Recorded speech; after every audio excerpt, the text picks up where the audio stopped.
Rekaman kerja tempur kru ZVO Tornado S di garis depan ramai beredar di media sosial Telegram pada Sabtu 4 Februari 2023. Sebelumnya, Menteri Pertahanan Rusia Jenderal Sergei Shoigu telah mengumumkan peningkatan penyebaran generasi terbaru Tornado S MLRS di Ukraina.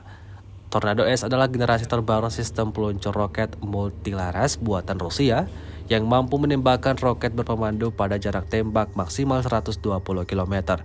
Tanpa ragu, prajurit angkatan bersenjata Rusia mengoperasikan Tornado S pada posisi pasukan Ukraina, meluncurkan rentetan roket pada posisi target. Hingga video ini beredar, beragam komentar dituliskan warganet.